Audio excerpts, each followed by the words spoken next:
जिस संविधान रक्षा की बात आज कांग्रेस या कांग्रेस पार्टी के लोग कर रहे हैं, संविधान बचाओ, संविधान बचाओ, संविधान बचाओ, उस संविधान की हत्या गोड्डा में कौन कर रहा है? संविधान किसने दिया? किसका संविधान बचाने की बात कर रहे हो? संविधान तो बाबा साहब अम्बेडकर ने दिया ना।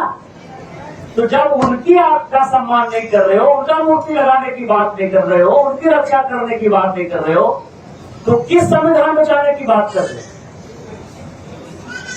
ये सबसे बड़ा सवाल आज हम समाज के लिए सोचने का सवाल है कि क्या ऐसा हो गया? फिर आप बाबा साहब अम्बेडकर के संविधान बदलने की बात कर रहे हो। 6 साल अटल बिहारी वाजपेयी की सरकार रही, 10 साल माननीय मोदी जी की सरकार रही। एक उदाहरण बता दीजिए, एक 16 साल बहुत बड़ा वक्त होता है। 16 साल में एक उदाहरण बता दीजिए कि भारतीय जनता पार्टी ने उस संविधान को बदलने का कोई प्रयास नहीं। एक उदाहरण है, संविधान किसने बदला?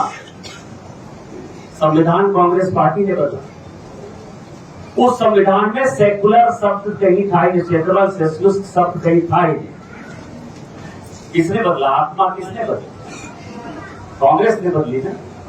इमरजेंसी लगने की बात तब थी जब विदेश से कोई आक्रमण होता। ये बाबा साहब अम्बेडकर का संविधान, किसने इमरजेंसी लगाई? पॉलिटिकल पार्टी के लोगों को जेल भेजने का काम किसने किया? कांग्रेस ने। संविधान ये कहता है कि जो सीनियर मोस्ट जज होगा, न्यायपालिका, क्योंकि बाबा साहब अम्बेडकर ने विधायिका, न्यायपालिका और कार्यपालिका तीनों को अलग अलग बांटा। मतलब इतना अच्छा संविधान बनाया कि जिसमें कभी कोई लड़ाई होने का सवाल नहीं और अल्टीमेट फैसला न्यायपालिका को करना है। इंदिरा गांधी का 1975 में जब सदस्यता रद्द हो गया तो जज को बाईपास किसने? सुप्रीम कोर्ट में 4 जज को बाईपास करके जस्टिस चंद्रचूड़ को मुख्य न्यायाधीश किसने बनाया? 8.5 साल तक मुख्य न्यायाधीश रहे। किसने बदला यार?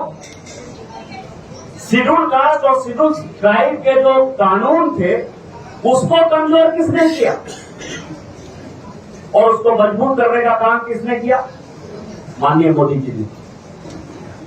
इतने दिनों से बाबा साहब अम्बेडकर जी की मृत्यु के उपरांत 34 साल तक लग गए इंतजार करते, 35 साल कि उनको भारत रत्न दिया जाए। अनुरू मनुरू चमरू सबको भारत रत्न मिल गया। एक ही परिवार के सब आदमी को मिल गया। नेहरू जी को मिल गया, इंदिरा जी को मिल गया, राजीव गांधी को मिल गया, एक ही परिवार के आदमी को मिल गया। लेकिन बाबा साहब अम्बेडकर को भारत रत्न तब मिला जबकि हम सरकार के पार्ट थे, वीपी सिंह की सरकार। क्या किसी दूसरे ने? बाबा साहब अम्बेडकर ने इतना बड़ा कानून बनाया, गरीबों के लिए न्याय किया। उस गरीब के लिए कि बाबा साहब अम्बेडकर का जीवन क्या था, चरित्र क्या था, किस तरह से उन्होंने अपने जीवन को आगे बढ़ा, कहां पैदा हुए, कहां रहे, कहां उन्होंने पढ़ाई की, कहां उनका महानिर्वाण हुआ। ये जो पंच तीर्थ हैं, ये पंच तीर्थ आज तक किसी ने नहीं किया। किसने किया? माननीय मोदी जी ने। और नहीं तो लंदन में जो मकान था उनका, जहां की वो पढ़ाई करते थे रह के, उसको भी भारत सरकार ने खरीदा, महाराष्ट्र सरकार के साथ में। आजादी के 75 साल में जब संविधान पर चर्चा होने लगी कि संविधान बड़ा बाबा साहब अम्बेडकर का क्या था, तो माननीय मोदी जी ने 2 दिन तक पार्लियामेंट में केवल बाबा साहब अम्बेडकर पर और संविधान पर ही चर्चा की। क्या इसके पहले कोई चर्चा हुई? 50 साल भी तो पूरा हुआ था संविधान का। 2000 में कोई चर्चा हुई? किसने? और अभी मैं आपको बता रहा हूं कि अगले साल हमारा 75 साल पूरा होने वाला है संविधान लागू होने का। एक बड़ा कार्यक्रम माननीय मोदी जी ने 1 साल का तय कर दिया है कि यही हमको बाबा साहब अम्बेडकर के लिए करना है। किसकी बात कर रहे हो? संविधान कौन बदल रहा है, संविधान बनाने वाले को कौन तर्क कर रहा है, कौन उनका सम्मान कर रहा है। दूसरा सवाल है आरक्षण का। परसों अमित शाह जी हमारे क्षेत्र में और परसों ही संयोग ये है कि मोदी जी दुमका आ रहे। एक बात जो बार बार भारतीय जनता पार्टी का पूरा नेतृत्व कर रहा है और जो पत्थर की लकीर है, जो मोदी की गारंटी है, इस देश में कोई भी आदमी, कोई माई का लाल पैदा नहीं हुआ जो आरक्षण को खत्म कर पाए।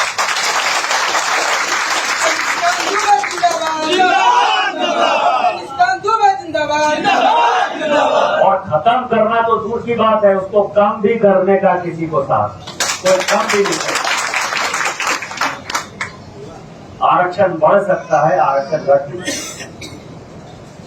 तो जब ये काम हो नहीं सकता, गांव गरीब किसान के लिए, मजदूर के लिए, शेड्यूल कास्ट शेड्यूल ट्राइब के लिए विशेष तौर पर मोदी जी काम करते हैं, तो कोई मुद्दे पर कभी आपने देखा है कि 10 साल में किसके लिए क्या काम किया है, इस पर कोई पार्टी चर्चा कर रही है कि 10 साल में हमने गरीबों के लिए क्या किया। जो ललन पासवान जी बोल रहे थे कि हमने जाति के बंधन को तोड़ा है, तो एक उन्होंने जो है एक क्लास ही बना दिया कि महिलाओं का अलग क्लास होगा, किसानों का अलग क्लास होगा, युवाओं का अलग क्लास होगा। इन्होंने बना दिया कि सभी है महिला, सभी है युवा, सभी है किसान, सभी है जन कल्याण में लगे हुए लोग। 10 साल में कौन सा ऐसा आदमी है, और वो समाज के लिए नहीं, अम्बेडकर, बाबा साहब अम्बेडकर, जिन्होंने कि हमें संविधान दिया, जिनके कारण हमारे जैसे लोग सांसद विधायक हैं। यदि बाबा साहब अम्बेडकर का संविधान नहीं होता तो शायद मैं एमपी नहीं होता, ललन जी भी एमपी नहीं होते। उनकी एक भव्य प्रतिमा निर्माण करना मतलब छोटी सी चीज, कोई बड़ी चीज नहीं है, या कोई ऐसा नहीं है कि कोई ऐसा डिमांड है जो कि बड़ा डिमांड है। अखबारों में मैं पढ़ता रहा और ये पता चला कि यहाँ की जो स्थानीय राज्य सरकार है, कांग्रेस की सरकार और झारखंड मुक्ति मोर्चा की सरकार, और जिला प्रशासन है जिसका नेतृत्व अभी जो मेरे खिलाफ कांग्रेस के उम्मीदवार हैं वो, क्योंकि वही सबसे प्रभावी विधायक है, और जितने विधायक हैं वो सभी उसका विरोध कर रहे हैं कि हम इस जगह पर, संयोग से बात करते करते मेरा भतीजा भी यहाँ आ गया है रिवर, तो आप समझ सकते हैं पूरा परिवार ही पहुंच गया, तो उसका पूरा प्रशासन विरोध कर रहा है। मैंने कहीं से नंबर लिया और मैंने बातचीत करके उसको समझने की कोशिश की। उन्होंने मुझे एक नक्शा व्हाट्सएप किया कि ये बाबा साहब अम्बेडकर की प्रतिमा हम पुराने समारोहालय के सामने जो है बिठाना चाहते हैं, और ये हमारा नक्शा है। मेरा नक्शा तो ठीक है, ये बनेगा कैसे, क्या समाज सहयोग करेगा? हमने बिना उनके कुछ बोले में कहा कि आप बहुत बढ़िया काम कर रहे हैं, समाज के लिए इससे बढ़िया कोई काम नहीं हो सकता है, बाबा साहब अम्बेडकर को इससे बड़ी श्रद्धांजलि नहीं हो सकती।